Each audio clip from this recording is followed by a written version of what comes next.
इसरो ने रचा इतिहास।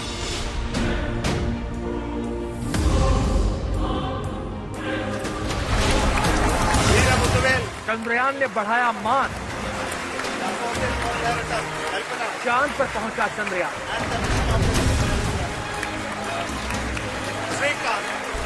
चांद पर लहराया तिरंगा। देश की शान में जुड़ा चांद। देशवासियों की दुआ कबूल। इसरो की सफलता से झूमा देश। देश विदेश से मिले बधाई संदेश। आसमान में देश की बड़ी छलांग। मुट्ठी में चांद।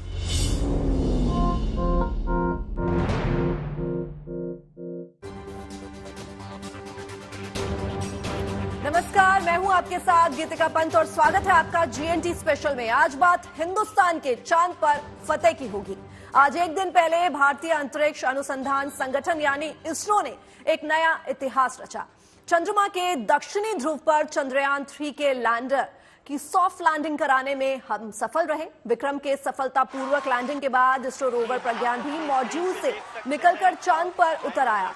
इस कामयाबी के बाद से ही देश भर में जो है जश्न का माहौल है। देश के अलग अलग हिस्सों में प्रार्थना सभाएं की जा रही हैं। स्कूली बच्चों से लेकर संत समाज सभी इस कामयाबी पर अपने अपने तरीके से इसरो के वैज्ञानिकों को बधाई दे रहे हैं। देश दुनिया से भारत को बधाई मिल रही है। दक्षिण अफ्रीका में मौजूद प्रधानमंत्री नरेंद्र मोदी ने भी इस बड़ी कामयाबी पर बेहद खुशी जताई। तो चांद पर फतेह का जो जश्न है वो लगातार जारी है। कल सॉफ्ट लैंडिंग हुई है चंद्रयान की चांद पर। Lander module. People are applauding. The retargeting is going on, and this is a very good signal. Lander module. The retargeting is.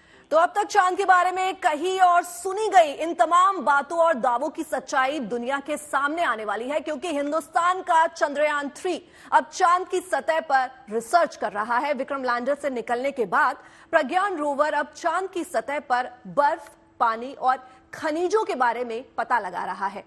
यानी कि जल्द ही अब चांद के रहस्यों से पर्दा उठने वाला है। जी हाँ, आप अपनी स्क्रीन पे देख सकते हैं कि हम लैंडर मॉड्यूल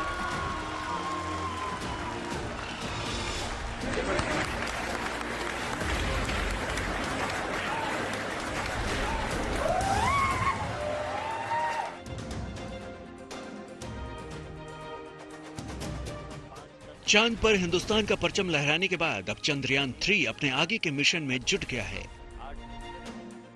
चांद के दक्षिणी ध्रुव पर सफलतापूर्वक लैंडिंग के बाद प्रज्ञान रोवर ने रहस्य से भरे चांद की सतह पर अपना काम शुरू कर दिया है। प्रज्ञान रोवर अब अगले 13 दिन तक चांद की सतह पर जांच पड़ताल करेगा और चांद के एक एक रहस्यों से पर्दा उठाएगा। चांद की सतह से जुटाई गई जानकारियों को प्रज्ञान रोवर लैंडर की मदद से इसरो तक पहुंचाएगा। इसके लिए प्रज्ञान रोवर में 2 पेलोड्स लगाए गए हैं, जिनके जरिए प्रज्ञान रोवर चांद की सतह पर मौजूद पानी और बर्फ के बारे में जानकारी इकट्ठा करेगा। साथ ही प्रज्ञान रोवर केमिकल्स यानी रसायनों की मात्रा और गुणवत्ता की स्टडी करेगा और चांद पर मौजूद खनिजों के बारे में भी पता लगाएगा। इसके अलावा प्रज्ञान रोवर चांद की सतह पर भूकंप की भी जांच करेगा। साथ ही प्रज्ञान रोवर इसरो समेत दुनिया भर के वैज्ञानिकों को चांद पर भविष्य की स्टडी के लिए जानकारियां भी इकट्ठा करेगा। So this rover will go down or around for the surroundings, maybe a few hundred meters at best, and then try to analyze locally what is there. Of course, it will take close pictures to start with. Then, of course, it will try to look at the minerals and the water component, and also the helium-3 and so on, and type of seismic phenomena which may take place there, and again the type of is around the moon and its characteristics effects and so on. So it's going to be a very unique experiment. A lot of light on the origin of the moon and चांद पर research के दौरान प्रज्ञान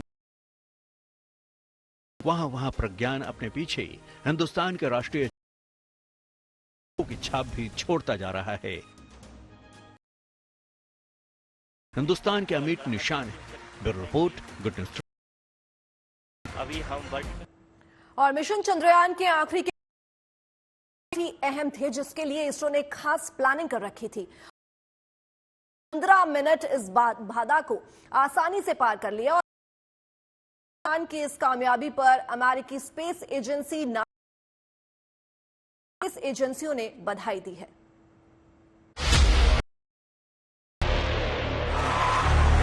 lander module People are all wait to hear from the Secretary Department of Space and Chairman ISRO. चांद पर चंद्रयान 3 की कामयाबी से न सिर्फ हिंदुस्तान खुश है, बल्कि पड़ोसी देश पाकिस्तान की आवाम भी काफी खुश नजर आ रही है। अगर यकीन न हो तो इन्हें सुनिए। वो तो पैसे लगा के जा रहे हैं ना, हम तो ऑलरेडी चांद पे रह रहे हैं, आपको नहीं पता? नहीं, मतलब हम कैसे, हम तो चांद पे नहीं रह रहे। चांद पे पानी है? पानी नहीं है। हाँ, तो इधर भी नहीं है। वहाँ पे गैस है? नहीं, गैस इधर भी नहीं है। वहाँ पे बिजली है? नहीं। ये अभी देखे लाइट नहीं है इधर भी। हाँ, इस टाइम इधर लाइट भी नहीं है। ये मिशन जो है, इंडिया एक डेमोक्रेटिक कंट्री है, ठीक है, जमहूरी मुल्क है। उसने 2008 में ये मिशन शुरू किया था और अब आप देखें कि 2023 हो गया। तकरीबन 12 से 13 साल की उनकी मेहनत है।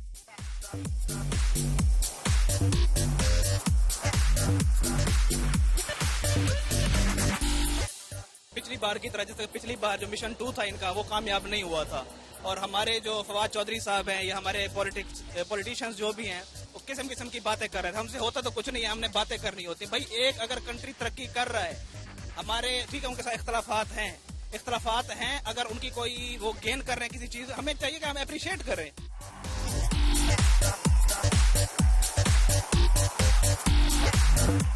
वो सिर्फ इंडिया के लिए नहीं है, ऑलरेडी जो सैटेलाइट काम कर रहे हैं चांद में, उन सबके जो हम ये गूगल मैप्स यूज करते हैं, हम इसके अलावा जितने भी फवायद हम लेते हैं सैटेलाइट के जरिए, ठीक है, तो वो पूरी दुनिया को मिलते हैं, ऑब्वियसली बात है, ठीक है। हम कुछ नहीं कर पा रहे तो इसका ये मतलब नहीं है कि हम सबको, एक चीज है ना कि जब आप बढ़ रहे होते हैं तो दूसरे की टांग खींचो, वो नहीं करनी चाहिए आपको, ठीक है। आपको उसे देख के मोटिवेट होना चाहिए, सीखना चाहिए। लेकिन ये इसमें गलती फवाद चौधरी साहब में टोटली उनके हक में नहीं हो, क्योंकि उन्होंने एक गलती ये की थी कि पहले जब हमारा उनका मिशन हुआ था चंद्रयान 2, हाँ, तो मजाक भी उड़ाया था, ठीक है, टांग भी खींची गई थी, लेकिन वो नहीं करना चाहिए।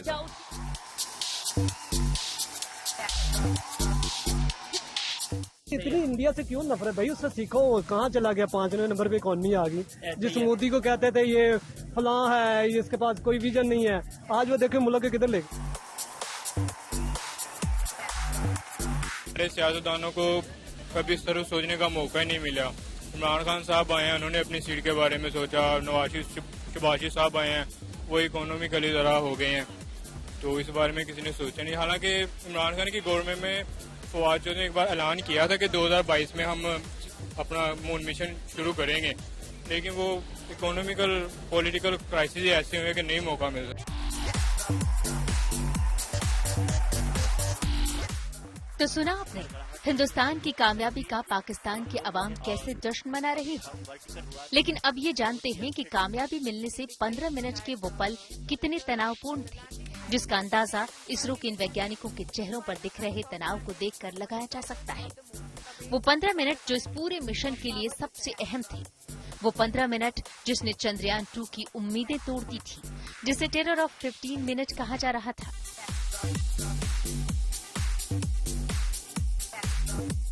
आज वो 15 मिनट का खेल हिंदुस्तान जीता। उन 15 मिनट की बाधा को चंद्रयान 3 पार कर गया, जिसके बाद हिंदुस्तान ने इतिहास रचा। पूरी दुनिया में भारत की धूम मच गई। चंद्रयान 3 की 40 दिनों की लंबी यात्रा का सबसे निर्णायक पड़ाव आखिरी के 15 मिनट, जिसे वैज्ञानिक 15 मिनट्स ऑफ टेरर यानी खौफ के 15 मिनट बता रहे थे। अभी हम लगभग 370। इन 15 मिनट में लैंडर खुद से ही काम करता है। इस दौरान इसरो से कोई भी कमांड नहीं दी जाती है। लैंडर को सही समय, सही ऊंचाई और सही मात्रा में ईंधन का इस्तेमाल करते हुए लैंडिंग करनी होती है। लिहाजा गलती की कोई भी गुंजाइश नहीं होनी चाहिए।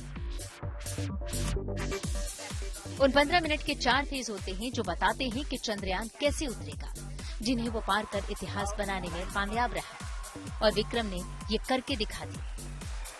People are applauding. Let us all wait to hear from the Secretary Department of Space and Chairman ISRO, Shri S. Somnath. 2019 में चंद्रयान 2 को इन्हीं नाजुक पलों में नाकामी मिली थी। तब लैंडर चंद्रमा की सतह पर 2.1 किलोमीटर की ऊंचाई तक पहुंच गया था, लेकिन एक छोटी सी तकनीकी गड़बड़ी के कारण क्रैश हो गया। इस बार ऐसा न हो, इसके पुख्ता इंतजाम किए गए थे। जिस तरह से लैंडर विक्रम के सारे कैमरे बिल्कुल सही काम कर रहे थे और उसने अलग अलग कैमरों से चांद के दक्षिणी ध्रुव की तस्वीरें भेजकर भरोसा दे दिया था कि उसने चांद पर उतरने वाली जगह पर अपनी नजर जमा रखी है। बीते 4 साल में चांद के दक्षिण ध्रुव पर उतरने की कोशिश भारत के अलावा रूस, जापान और इजराइल भी कर चुका है। इन सभी को आखिरी पलों में नाकामी मिली, लेकिन इस बार भारत ने कामयाबी हासिल की और दक्षिणी ध्रुव में पहुंचकर इतिहास रच दिया। बहुत ही उम्दा। The hard work of the entire ISRO community has come to fruition. Bureau report, good news today. अंतरिक्ष की दुनिया में भारत का परचम लहराने वाले इसरो ने चांद पर कदम रखकर एक नया इतिहास रच दिया है। इसके पीछे वैज्ञानिकों की कड़ी मेहनत है। अपनी स्थापना से लेकर इसरो लगातार कामयाबी की उड़ान भर रहा है। आज उसने देश को चांद तक सफलतापूर्वक पहुंचा दिया है। इसलिए इसरो के इतिहास से लेकर देश में रॉकेट के विकास के बारे में जानना बेहद जरूरी है।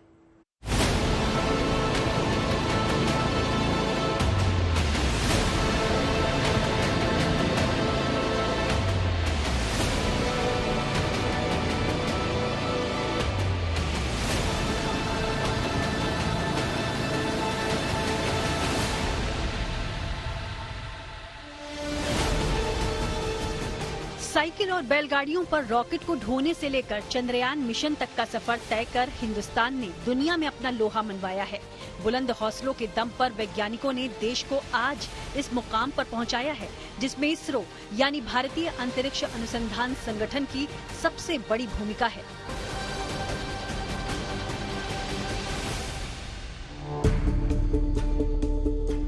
उन्नीस ये वही साल था जब भारत ने अंतरिक्ष का सफर करना तय किया और डॉक्टर विक्रम ए साराभाई की दूरदर्शिता पर 1962 में इनकॉस्पर यानी भारतीय राष्ट्रीय अनुसंधान समिति की स्थापना हुई। बाद में एडवांस टेक्नोलॉजी के विकास के लिए इसका नाम बदलकर इसरो कर दिया गया।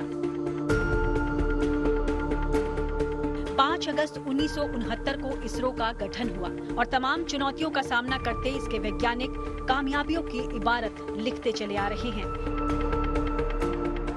और आज इसरो की गिनती दुनिया की 6 सबसे बड़ी अंतरिक्ष एजेंसियों में होती है।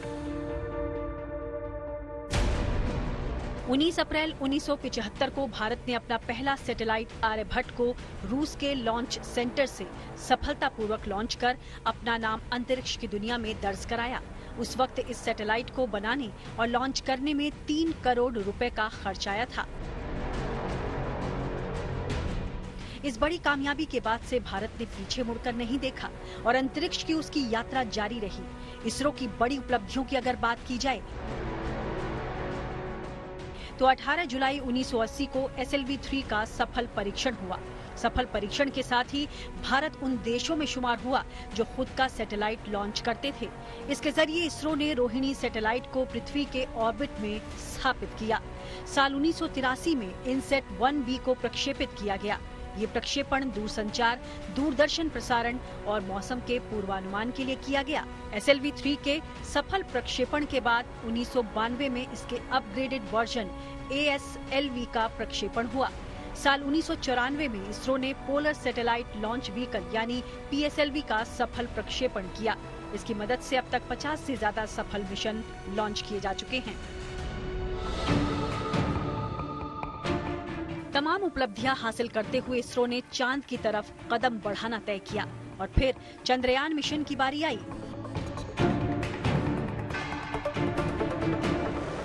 22 अक्टूबर 2008 को इसरो ने 1380 किलोग्राम के चंद्रयान 1 को लॉन्च किया। मिशन के अहम उद्देश्यों के सफल समापन के बाद 29 अगस्त 2009 को इसका अचानक रेडियो संपर्क टूट गया, जिसके कुछ दिनों बाद इस मिशन को खत्म करने की घोषणा कर दी गई। फिर 22 जुलाई 2019 को चंद्रयान 2 की लॉन्चिंग हुई। हालांकि मिशन कामयाब भले ही नहीं रहा, लेकिन इसने इसरो के इरादे को और मजबूत करने का काम किया। चंद्रयान 2 के बाद 14 जुलाई 2023 को चंद्रयान 3 मिशन लॉन्च किया गया। इससे पहले इसरो ने 2014 में मंगल मिशन की कामयाबी से दुनिया को चौंका दिया। अपनी पहली ही कोशिश में इसरो ने मंगलयान को मंगल की धरती पर उतारकर कीर्तिमान रच दिया और इसके साथ ही ऐसा करने वाला भारत दुनिया का चौथा देश बन गया। आज भारत न सिर्फ उपग्रहों के प्रक्षेपण के मामले में आत्मनिर्भर है, बल्कि कई दूसरे देशों के उपग्रहों को अंतरिक्ष तक पहुंचा रहा है।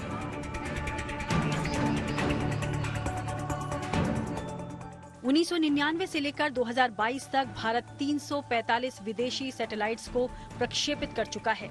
आज 34 देश अपने उपग्रह को अंतरिक्ष में भेजने के लिए भारत के इसरो को चुनते हैं। 1999 से 2022 तक उपग्रहों को प्रक्षेपित कर इसरो करीब 448 करोड़ रुपए की कमाई कर चुका है। भारत का अंतरिक्ष का सफर बेहद दिलचस्प और कामयाबी भरा रहा है। भारत की जमीन से पहला रॉकेट 21 नवंबर 1963 को सफलतापूर्वक लॉन्च किया गया था, जिसे तिरुवनंतपुरम के पास थुम्बा से छोड़ा गया। उस रॉकेट को साइकिल से लॉन्च पैड तक ले जाया गया था और इसके बाद से भारत अंतरिक्ष में कामयाबी की सीढ़ियां चढ़ता चला जा रहा है। Bureau report, good news today. और फिलहाल GNT स्पेशल में बस इतना ही, लेकिन आप बने रहिए गुड न्यूज पर, क्योंकि यहाँ खबरों का सिलसिला यूं ही जारी रहेगा।